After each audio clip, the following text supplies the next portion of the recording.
And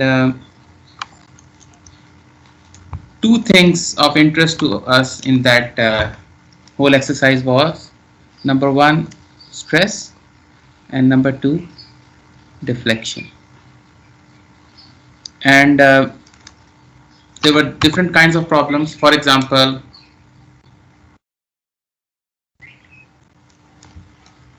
there could be a problem where stress is a function of x, in that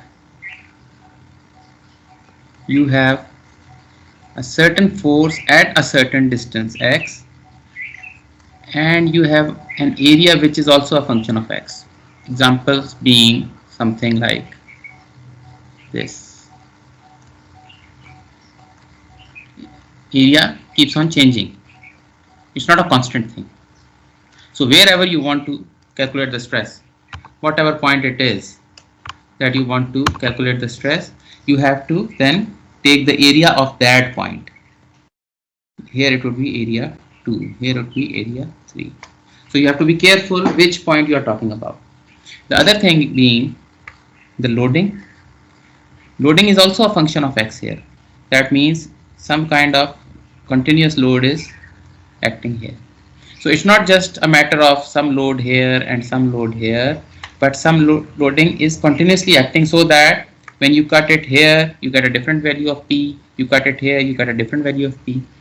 And wherever you are interested in finding the stress, we just cut at that point. The same discussion goes for deflection. For this kind of a system, the deflection basically will be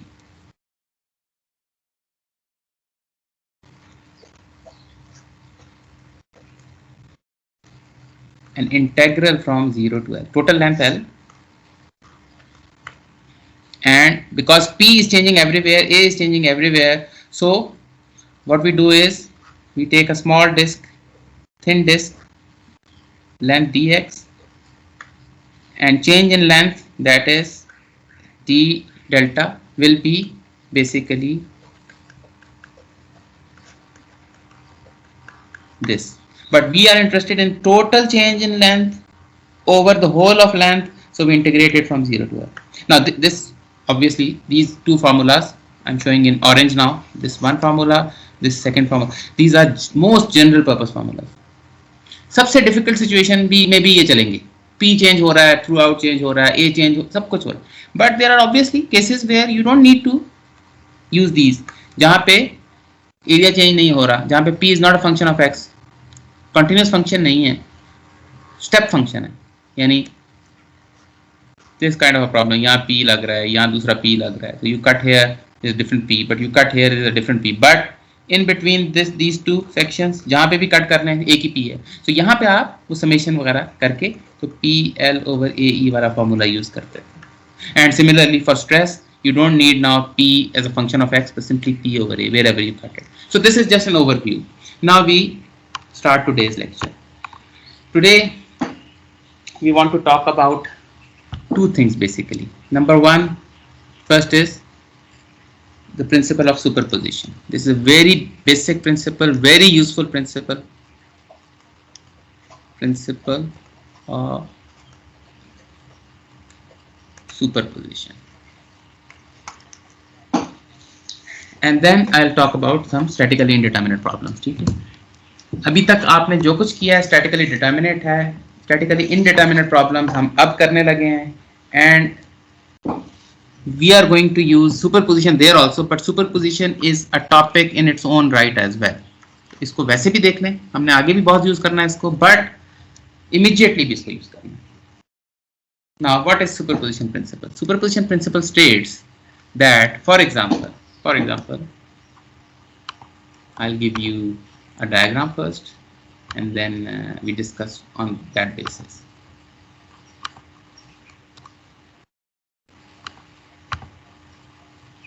This is an example of a beam, but don't think that this principle is applicable only to beams. This is just an example. देखिए, you are interested in finding the stress and deflection. In the case of beam, there's a convention of calling deflection as V. What is V? ये अगर beam है, इस पे आपने load लगाया है ऐसे, the beam takes this form after deflection. Now this is called V. It's the same thing. In axial, what we call delta. In beams, it is called V. This is just a convention, so don't worry about it. Similarly, we could be interested in finding V. V is a function of X. You can see here V is different, here V is different, here V is different. So it's a function of X. You could be interested in finding V. You could be interested in finding sigma at a certain X. You could be interested in finding stress here or here or here or here, wherever it is. Now, don't worry, we have not studied beam yet, so you don't know how to calculate them. So don't worry about that. What you know about is how to calculate these things. For example, this P1, P2, and you are interested in finding stress and you are interested in finding deflection. Now, principle of superposition states that you can find out stress and deflection at any point in this beam by breaking this axial problem, by breaking this into two parts. Number one, just one load, forget about the other load for now, okay, plus, and here find sigma 1, delta 1. Now this is sigma as a result of loading P1 only, delta 1 as a result of loading P1 only, okay. It could be point this, or it could be whatever, point could be anywhere, it doesn't matter. At that point you can calculate these two things. Then what you do is, now forget about P1 now. P1 you have already dealt with. Now apply P2 alone. Here they were in combination. Now you are applying one by one. Okay. Now calculate sigma 2 at the same point, whatever the point is. For example, this one, and delta 2. Okay. Now you can, principle of superposition. This is called superposition. So you impose one thing on another one. Okay. Superposition states that sigma at any point, which is shown in orange here, but it could be any other point, is simply a combination of sigma 1 and sigma 2. Delta is a combination of delta 1 and delta 2. This, that you can break down loadings. You have a system in which you have 10 loads, for example. You take one by one separately. You calculate stresses, deflections separately, and then, because in the real system everything is at the same time, acting at the same time, they are not separate. So what you do is, in the real system it is very difficult to handle all those loads simultaneously. What you do is separate them in your head or in your analysis, take one load at a time, get the results of that load, either it is in the form of stress or deflection, whatever it is, then list them all together and then add them simply algebraically, and you get your final answer. This is called superposition or the principle of superposition. ये एक चीज वाज़ेह करते हैं दोबारा, बोले। ये जो green में आपने लिखा है, ये ब्लू बॉक्स के अंदर ग्रीन स्ट्रेस और ऑरेंज स्ट्रेस, जी इन दोनों में क्या फर्क है? हाँ वो नहीं, स्ट्रेस नहीं है, ये डिफ्लेक्शन है, ये डिफ्लेक्शन है, ये V जो है ना डिफ्लेक्शन है, V इज दिस वन। अच्छा, ये V है, V। अच्छा, मैं आपको बता रहा हूँ कि ये I started with beams obviously, but then I reverted to axial problem. Why? Because you know the formulas of axial problem. आपको पता है सिग्मा P over A होता है, डेल्टा PL over A होता है, ठीक है ना? You know these. You don't know what in beams what V is. You don't know what sigma is. You don't know yet. हम सीखेंगे ना, ये आगे हमने सीखना है. But my point is, for the moment, forget about what the expressions are. I can say the same thing about the beam problem also. In this problem, this may be not a very good, this maybe is not a very good problem. Let me recast it in another way. Okay. अभी थोड़ी देर के लिए भूल जाएं कि आपको beam के formulas नहीं आते, फॉर्मूलाज नहीं, वो आ जाएंगे इंशाल्लाह, कोई ऐसी बात नहीं। ये एक प्रॉब्लम है बीम का, इसमें P1 और P2 लग रहा है।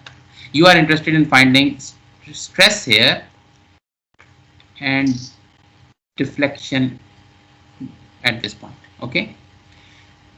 हम इसको बिल्कुल उसी तरह से, वो फॉर्मूलाज क्या है वो भी छोड़ दें, वो जब वक्त आएगा हम करेंगे। हम इसको इस तरह डील कर सकते हैं कि first take only this P1 load, calculate sigma as a result of one load only, V as a result of load 1 only. Okay, keep them in your hard disk or wherever you store them. Okay, now you have already dealt with P1, now you apply P2. P2 will also cause this some sigma as a result of load 2, V as a result of load 2, right? Now you have these two sets of results. Okay, now you are not interested in this problem or this problem. Your problem is this problem. You broke it down into two parts just for your own convenience. आपको answer तो इसका चाहिए ना, इसका answer ये है कि sigma is simply sigma 1 plus sigma 2 and V is simply V1 plus V2. Never mind what this sigma in this case is. जाहिर है वो P over A नहीं है, but this same thing basically is applied to all other kinds of loading. But there is a condition. ये जो आपने addition की ना, ये सुपरपोजिशन की जा सकती है, but where only where sigma and V, या इन आर केस एक्सियल में डेल्टा, ये डिफ्लेक्शन है या डिफॉर्मेशन क्या है, और ये stress are linear functions of load T। शर्त सिर्फ ये, सिग्मा और डिफ्लेक्शन ये आपके linear function of load P होने चाहिए, यानी ये हर जगह नहीं चलेगा, इसके लिए ये बहुत बड़ी एक शर्त है। ओके, अच्छा तो ये शर्त फिजिकली कैसे मैनिफेस्ट करती है? नंबर 1, यानी ये वायोलेट कहाँ होती है, वेयर इट इज वायोलेटेड, कौन से केसेस होंगे जहां ये हम यूज नहीं कर सकेंगे? नंबर 1, मटेरियल नॉन लीनियरिटी, मैंने बताया लीनियर होना चाहिए। वैसे भी आपको पता है मैथमेटिक्स में whenever you add some things together, linear system कौन से होते हैं जिसमें एक रिस्पांस और दूसरे रिस्पांस को आप ऐड कर सकते हैं, वो ऐड ही सिर्फ, नॉन लीनियर कभी ऐड नहीं होते, ठीक है, लीनियर हमेशा ऐड होते हैं। तो मटेरियल नॉन लीनियरिटी यानी स्ट्रेस स्ट्रेन यहां तक लीनियर होता है, उसके बाद ये फिर आगे जो कुछ भी होता है ना, if you confine your attention in this region only, you don't go here, then no problem. यहां जब चले गए तो ये मटेरियल नॉन लीनियरिटी, अब यहाँ अब सुपरपोजिशन नहीं चलेगी। तो हम इस कोर्स में रहते ही इस रीजन के अंदर है, पहले भी आपको बताया था, so no problem here. Okay, number 2, geometric non linearity. आप रहे तो इस रीजन के अंदर ही, लेकिन ना अब टेक दिस एग्जांपल, वही वाली एग्जांपल मैं दूंगा, ये और ये P1 P2। Okay, now if you take P1 only, you get a result, reflection, V, whatever. But what if as a result of P1 this becomes so pronounced like this? एक तो है ना कि हल्की सी कोई डिफॉर्मेशन हो गई, थोड़ी सी डिफॉर्मेशन तो होती है, but for all practical purposes it is just like the original geometry. फिर तो ठीक है, फिर तो आप इसमें प्लस करके अगले में आप इसको ऐसे P2 लगा देंगे, right? But what if there is such a pronounced deflection that now when you apply P2 will be applied like this। यानी एक्चुअल सिस्टम में क्या हो रहा है, एक्चुअल सिस्टम में P1 और P2 इकट्ठे लगते हैं, तो डिफॉर्मेशन, अगर तो डिफॉर्मेशन उसकी बड़ी माइनर सी होती है, फिर तो P1 P2 दोनों परपेंडिकुलर रहते हैं ना थ्रू आउट, कोई इशू नहीं है। बट अगर P1 के नतीजे में आपकी डिफ्लेक्शन बहुत ज्यादा हो जाती है, तो देन आफ्टर दैट, क्योंकि हम एनालिसिस में तो दो अलग अलग चीजें कर रहे हैं, उसके बाद आप P2 लगाते हैं, then P is not equal to P1, या आप ये कह सकते हैं कि sigma is not equal to sigma 1 plus sigma 2, because then ये जो परपेंडिकुलरिटी मेंटेन नहीं रहती। तो दूसरी कंडीशन क्या है, ये जो इसमें लोड रिमूव करेंगे वापस आ जाएगा अपनी जगह पर, it's not a permanent deformation but it is elastic deformation. So you are in this regime, you have not exceeded, you are not gone into the yielding region, but जब load लग रहा था तब इतनी डिफॉर्मेशन चेंज हो गई कि वो फिजिकली अपेरेंटली सिस्टम की सारी आपके जो मोमेंट आर्म वगैरह वही डिफरेंट हो गए सारे. So in this case also it will not work. इसमें भी खुशखबरी ये है कि हम इस पूरे कोर्स में इतनी लार्ज डिफॉर्मेशन में जाएंगे. इसको ज्योमेट्रिक नॉन लिनियरिटी को लार्ज डिफॉर्मेशन भी कहा जाता है. उसको याद रखिएगा, large deformation is not necessarily yielding. वो यील्डिंग होती है लार्ज स्ट्रेन्स. डिफॉर्मेशन कई दफा इलास्टिक डिफॉर्मेशन काफी स्विमिंग पूल का बोर्ड है, डाइविंग बोर्ड है, तो देखने में आपको लगता है कितना डिफॉर्म कर गया है जब कोई जंप लगाता है, but once the load is removed वो वापस अपनी जगह पे आ जाता है. ऐसी जगह पे नॉन लिनियरिटी कौन सी है? ज्योमेट्रिक है, वो मटेरियल नहीं है. ओके, वो भी हमने नहीं करनी. Number 3, combination of 1 and 2. जब 1 भी नहीं करना, 2 भी नहीं करना, तो तीसरा भी हमारा सेफ है, राइट? चौथा जो है, जो वाहिद केस जो हम डील करेंगे जिसमें नॉन यानी सुपरपोजिशन नहीं चलेगी, that is change of configuration. जैसे बकलिंग हमने बात की थी, स्टेबिलिटी प्रॉब्लम्स, या आपने लोड लगाया and it just ran away from the load, unstable है, वो लोड ले ही नहीं रहा. इसमें सुपरपोजिशन वोंट वर्क. ये हमने ये डील भी करना है. So this is the only case in our course that superposition won't be used. Otherwise we will use superposition, we can use superposition everywhere. Do you understand? कोई issue तो नहीं है इसमें? ये प्रिंसिपल समझ आ गया ना? Okay, great. Now this brings us to the other topic. ठीक है, and that is statical, that is what is called compatibility or statically indeterminate system. Okay. और इसके बाद फिर हम कुछ प्रॉब्लम्स करेंगे, वो आज शायद ना हो सके, लेकिन बस हमारा अगला सेगमेंट अब यही है. ये बताइए स्टैटिकली इंडिटरमिनेट प्रॉब्लम्स कौन से होते हैं? कुछ याद कीजिए. कुछ याद है? कुछ anybody remembers what statically indeterminate problems are? or in other words, हमने इससे पहले जो प्रॉब्लम्स किए थे और फोर्सेस होता है. Okay, great. इक्वेशंस कम हैं और अननोन ज्यादा हैं. बिल्कुल ठीक है. Mathematically it is like this. Let me give you a very simple statically indeterminate problem. Although वो यानी मैकेनिक्स मटेरियल्स का नहीं है, but what you said just now is exactly what I had in mind. तो हमारे पास जितने unknown होते हैं ना, मैथमेटिक्स का एक मसला है, जितने अननोन हमारे पास होते हैं ना, उतनी इक्वेशन जब तक नहीं होंगी बात नहीं बनेगी. For example, if I tell you कि give me 2 numbers so that when you add them together you get 100.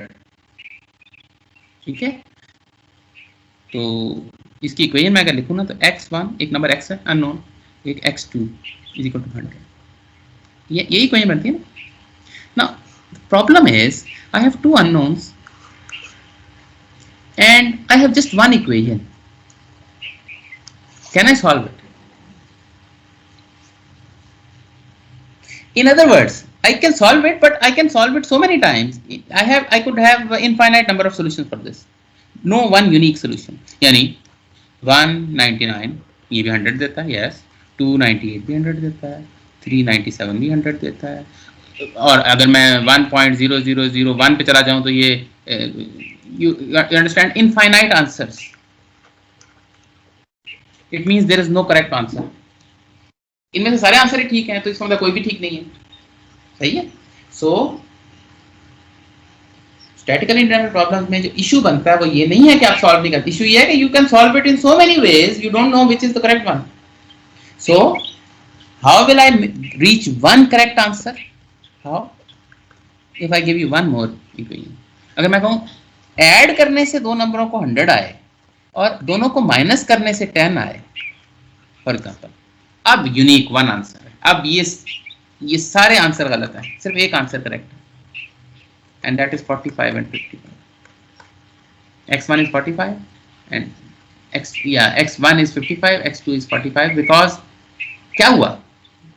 आपके पास 2 अननोन थे और you added 1 more equation, so your problem is solve. ठीक है, अब ये बात अगर आपके जहन में आ गई है तो पिछला सवाल जो आपने किए थे उसमें आप देखें कि ऐसा कोई प्रॉब्लम नहीं था जिसमें कोई इश्यू हो, उसमें अननोन्स बिल्कुल वैसे ही इक्वेशन ऑफ इक्विलिब्रियम से निकल रहे थे जैसे किसी भी प्रॉब्लम में निकल सकते हैं। फॉर एग्जांपल ये देखिए,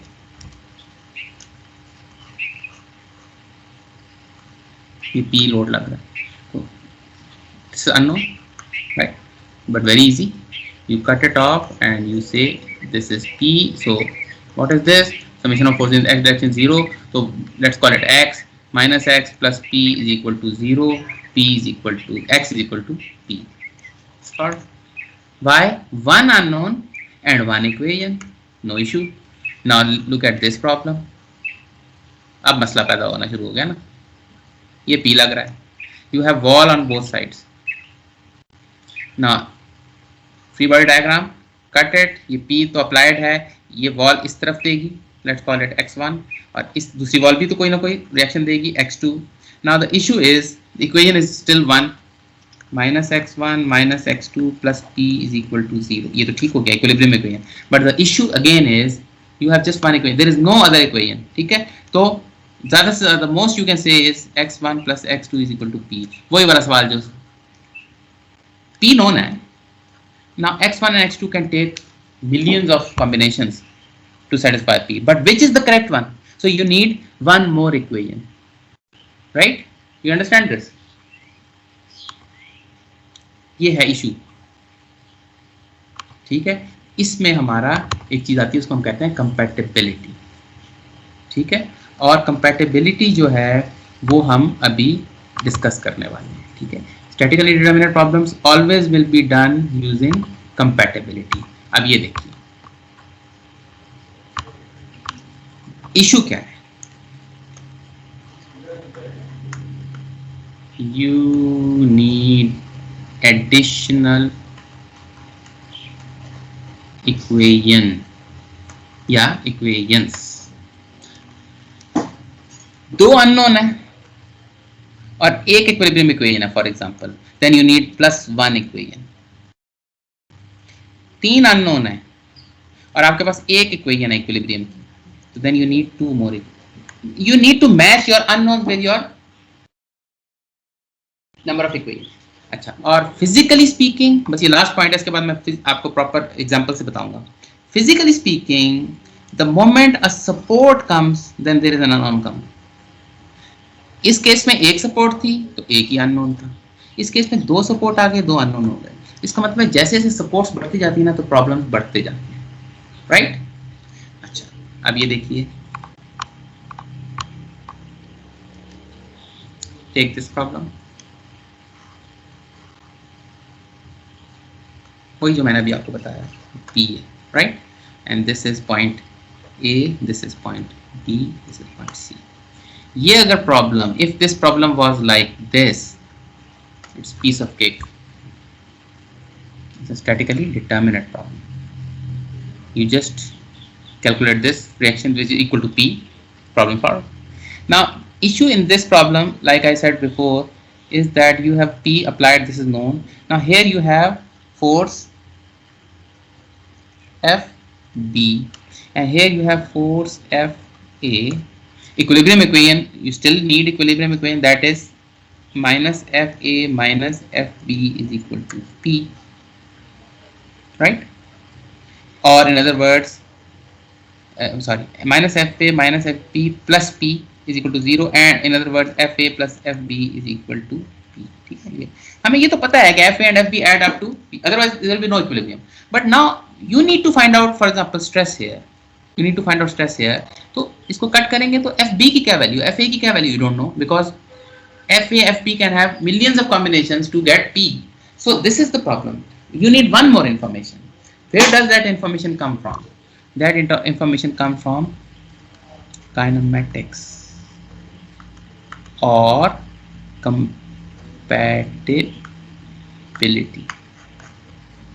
ये तो equilibrium equation है ना. This is a completely different concept. It has nothing to do with motion or movement or change of dimension or what. It has nothing. It is just force, pure force. This kinematics, compatibility, or these things have everything to do with the formation. अब जरा देखिए इसकी compatibility equation क्या लगेगी. याद करें हम कहते थे जब फोर्स लगती थी, ये फोर्स है, ये फोर्स है, ये फोर्स है, वॉट एवर, ये पॉइंट ए है, ये बी सी डी, तो हम कहते हैं delta A slash D.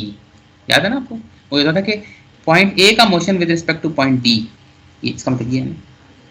Do they remain the same, do they go away from each other, do they come closer to each other, what happens. ठीक है ना? ये है displacement of point A with respect to point D, right. तो अब इसको अगर मैं यहाँ लगाऊं, ये पॉइंट ए है, ये पॉइंट सी है, ये पॉइंट बी है, तो अगर मैं इस प्रॉब्लम में, जबकि मुझे पता है कि दोनों तरफ वॉल्स हैं, there are walls on both sides, right, ये भी फिक्स है, ये भी फिक्स है, तो मुझे ये पता है कि delta A slash B is equal to 0. A और बी तो एक दूसरे के ना करीब आ सकते हैं ना, दूर जहां थे वहीं है. सी पॉइंट मूव करता है ना, सी पॉइंट मूव्स व्हाटएवर. इसमें स्ट्रेच आता है, नजर आ रहा है, इसमें कंट्रैक्शन आती है, नजर आ रहा है. ठीक है, we don't know how much stretch is there, how much contraction is there, but one thing is for sure, A and B, they don't come closer to each other, they don't go away from each other. The distance between them is exactly the same as it was before. So we can write that this is 0. Now इसका expression याद करें, A slash B का summation PL over AE से. इसमें दो sums आएंगे ना, इसमें स्ट्रेच आ रहा है फर्स्ट पार्ट में, इसमें कंप्रेशन आ रही है. So we can write it like F A, इधर पॉजिटिव है ना, फोर्स यहाँ भी जहाँ भी काटेंगे एफ ए होगा, इसके दरम्यान जहाँ भी काटेंगे एफ बी होगा. F A into length A C F L over A, तो हमारा इस केस में कांस्टेंट ही है, और ई मटेरियल अगर सेम है तो कांस्टेंट. ये तो हो गया stretch in the first part. Summation के साथ माइनस साइन वाई, बिकॉज ये जो अगला वाला आ रहा है इसमें कंप्रेशन है. ठीक है ना? और यू कैन राइट समेशन है तो इसको प्लस करके फिर आगे माइनस एफ बी लिख दें, ये भी ठीक है. एफ बी हमें पता है कंप्रेशन, हमें एफ ए और एफ बी की मैग्नीट्यूड्स का नहीं पता, but one thing is for sure, F A is tension, F B is negative, so one becomes positive, one becomes negative. Now this length L B C over AE, or let's call it not BC but CB, because हम A से फिर ऐसे ये है ना, फिर बना देते हैं यहाँ, ये पॉइंट C है, ये पॉइंट A है, ये पॉइंट B. ठीक है, इसका stretch this one PL over AE, इसका compression this one PL over AE with a minus sign. So this is ये एक्सप्रेशन है, and you know from the original equation that this is 0. You know from the original equation that this thing is 0. इसमें जितना भी plus change आता है, ए सी जितनी भी increase होती है लेंथ एंड सी बी जितनी भी डिक्रीज होती है, whatever the change in length in the first part is equal to the change in length in the second part. दोनों मिला के एक्चुअली 0 हो जाते हैं. ठीक है, if this is the case then you can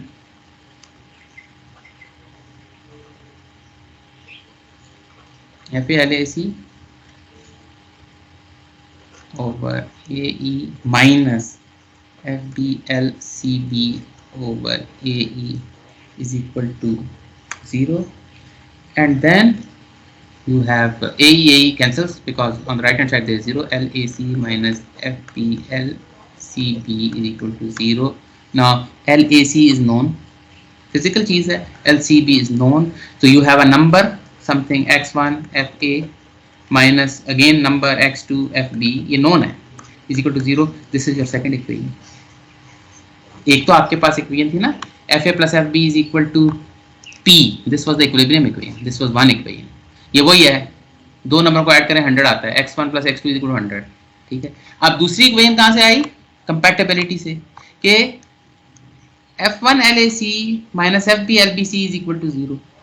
दो इक्वेशंस आ गई. Now you can uniquely find the value of fa and fb. Once you get the value of fa and fb then you can solve the problem. Now the thing to note here is without compatibility क्या है? Emotion देखा आपने कि कहाँ पे constraint था, कहां से आगे नहीं जा सकती थी बॉडी, वो हर बॉडी को देखना पड़ेगा आपको, ठीक है। And you could never have solved this problem, never you could have solved this problem by equilibrium equations alone.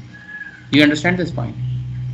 ये equilibrium वाला सवाल, equilibrium की equation अभी भी यूज हुई है, no doubt यूज हुई है, but you could not have solved it by equilibrium alone.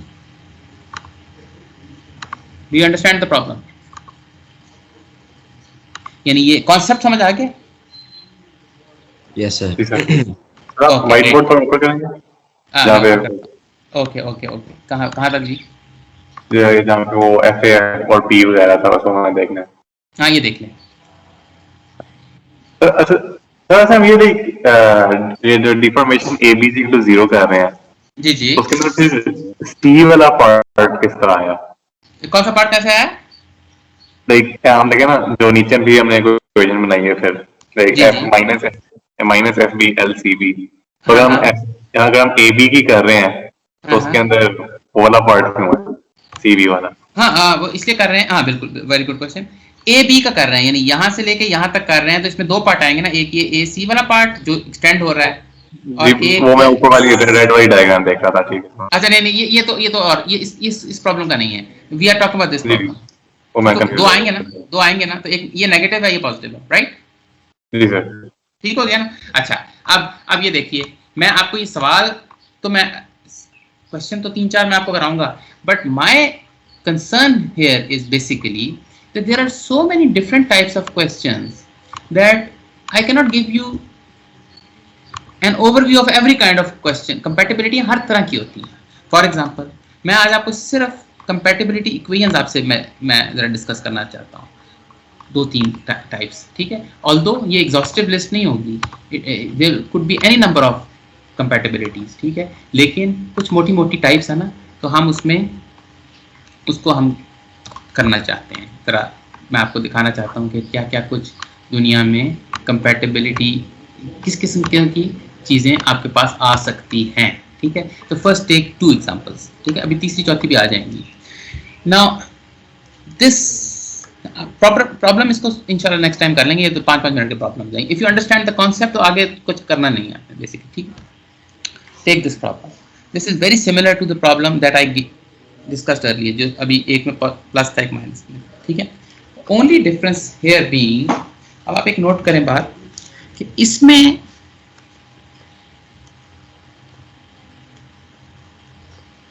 Not equal to 0, do you understand this?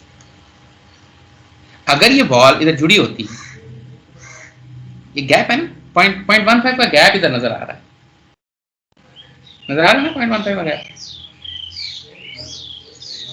This one.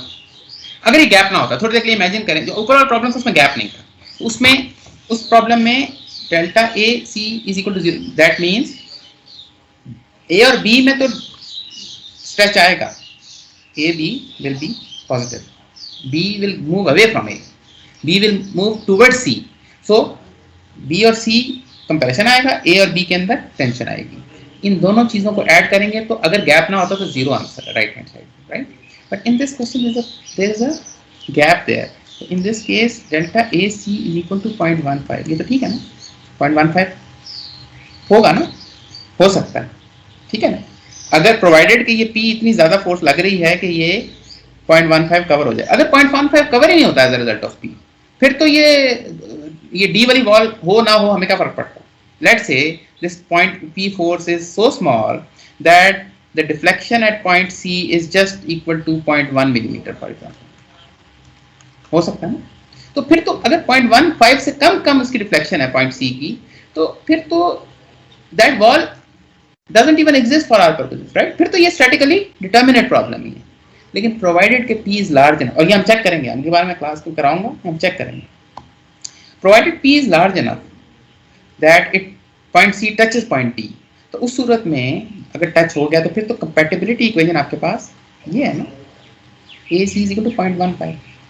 Do you get this point? अब AC कैलकुलेट कैसे करना है, वो बड़ा वैसे ही है जैसे अभी हमने किया था, cut it here you get FA, cut it here you get FC. You don't know the values but you know there are some forces there. So summation basically summation of FL over AE is equal to 0.15 in this case. Gap 0 तो होता तो फिर 0 था जो हमने ऊपर देखा, तो बेसिकली FALA B, इसको इस केस में B दिया है ना, तो इस वजह से over, if the material is the same then E is the same but A जाहिर है pi/4 into 50 square. ठीक है, ये आ गया plus, why because this is increasing. अच्छा, ये वाला अगला पार्ट माइनस समेशन है ना, माइनस एफ बी, या कुछ लोग ऐसा इसको प्लस करने, क्योंकि समेशन का मतलब होता है प्लस, लेकिन आगे फिर इसको माइनस करना, एक ही बात है. ठीक, into L B C over pi/4 25 square और इनटू ई स्टील, मतलब अगर एक ही चीज है तो ठीक है, but in this case obviously you will need to put in the values because on the right hand side is no zero. अगर zero था तो e वैसे ही हम कॉमन लेके zero से मल्टीप्लाई करके वैनिश करवा देते, but that is not the case, so you will put in the value of 200 into 10 raised to power 3 mp. ठीक है, but my point is LAB भी known है, E भी known है, सब कुछ known है, सिर्फ FA और FP unknown है. तो you get one equation in terms of FA and FP. The other equation obviously equilibrium equation, वो तो आपको you already know equilibrium equation, that is summation of forces in the x direction is equal to 0. that is, तो आप इसको free body diagram बनाएंगे तो यहाँ FA act करेगा और यहाँ FC एक्ट करेगा, minus FA minus FC is equal to whatever this P is, ये भी गिवन होगा, ये हम अगली बार करेंगे. एक इक्वेशन तो ये है, दूसरी इक्वेशन आपने बनाई है, two unknowns, two equations, solve them, get the answer. Once you have FA and FC, उसके बाद स्ट्रेस कैलकुलेट करना कोई मसला ही नहीं है, जस्ट डिवाइड बाय एरिया. ठीक हो. अच्छा, ये तो एक चीज हो गई. अब हमारे पास सिर्फ 1 मिनट और है, but I will just go through this problem also. ये भी मैं कराऊंगा नहीं, कराऊंगा मैं अगली क्लास में, and it will take about 3 minutes each. ठीक है, 3 मिनट आपको टोटल लगेंगे इसमें. Look at this problem. अब ये भी देखने में बहुत डिफिकल्ट प्रॉब्लम, डिफरेंट प्रॉब्लम है from the last one, but it has again the same thing. वो ये कि आप नोट करें कि आप इसको कहीं से भी काट लें ऐसे. ठीक है, you get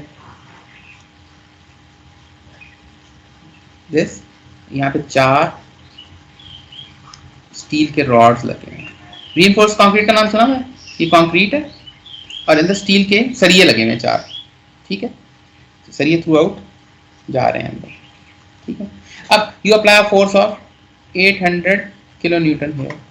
अब वो फोर्स जो है कंक्रीट ने भी, यानी नीचे से force in the concrete and force in the steel rods, ये सारे बेयर करेंगे. अब प्रॉब्लम ये है कि ये तो आपको पता है कि -800 plus FS plus FC is equal to 0. जाहिर है बैलेंस करना. स्टील रॉड के अंदर जितनी फोर्स होगी और जितनी कंक्रीट के अंदर फोर्स होगी वो बैलेंस करेगी 800 के न्यूटन. ये तो हो गई equilibrium equation. In other words FS plus FC is equal to 800. ये तो ठीक हो गई बात. But again the problem is you have just one equation, there is no other equation, because this 800 is acting at the midpoint, so there is no other equation. कोई moment equation कुछ है ही नहीं, axial problem है. You need one more equation. अच्छा, इसकी compatibility क्या होगी?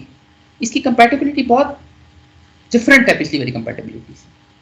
उसकी compatibility ये थी कि extension in one part is equal to compression in the other part, ऐसी थी ना. इसकी compatibility बता रही है आपको कि ये deflection in steel must be equal to deflection in concrete. ये सारे का सारा ब्लॉक छोटा होगा ना as a result of this 800 length में कम होगा, तो जितना स्टील कम होगा उतना ही कंक्रीट भी कम होगा. You get this point. इसका मतलब है कि स्टील की जो फोर्स होगी इनटू लेंथ, जितनी भी लेंथ है इसकी, over area of steel over Young modulus of steel must be equal to force in concrete into length which is the same for both, so I write L, area of concrete वो फर्क है, into young modulus of concrete. अब इसकी compatibility है. अब इसमें length से cut जाएगी. This A is known, E is known, these are known, so unknowns are only S and FC. So this gives you the second equation. Now this second equation didn't come from equilibrium. It has nothing to do with equilibrium. It is everything to do with deformation. इसकी deformation कैसे होती है? ये पूरे का पूरा block length में कम होता है थोड़ा सा, बट वो जो कम होना है लेंथ में, the change in length, that is must be equal for steel as it is for concrete. तो यहाँ पे वो this minus this equal to 0 नहीं है, यहाँ पे this is equal to this, ठीक है। तो आगे चल के मैं इंशाल्लाह और भी आपको कुछ वैरायटी दिखाऊंगा प्रॉब्लम्स की, but the thing to notice here is, आज हमने प्रॉब्लम नहीं कोई सॉल्व किया, the thing to note here is in statically indeterminate problem you need something called compatibility equation or kinematic equation. It has everything to do with the deformation pattern, not it has nothing to do with force directly. Force का ताल्लुक equilibrium से, वो तो है, but force कई दफा आपको पूरी information नहीं दे रहा होता, फिर आपको एक और equation चाहिए होती है, then you have to resort to this kind of compatibility. और ये जो प्रॉब्लम है ये स्टैटिकली इंडिटरमिनेट प्रॉब्लम में हमेशा आपको रिलाय करना पड़ेगा, and this is different from your statics courses.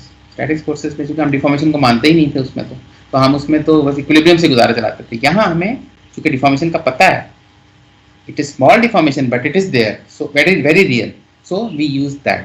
इंशाल्लाह आज की क्लास खत्म हो गई है, थोड़ा बल्कि ऊपर ही हो गई है। Next class we will do formally these questions and one or two more. सिर्फ यही नहीं है, हम इसके बाद एक आधा और क्वेश्चन भी करेंगे, ठीक हो गया। तो आज का काम जो हमने लास्ट इक्वेशन निकाली, अगर हम इसको एक साइड पे ले जाएं तो वो माइनस तो आ ही जाएगा, यानी एफ एस वाली हाँ वो आ जाएगा।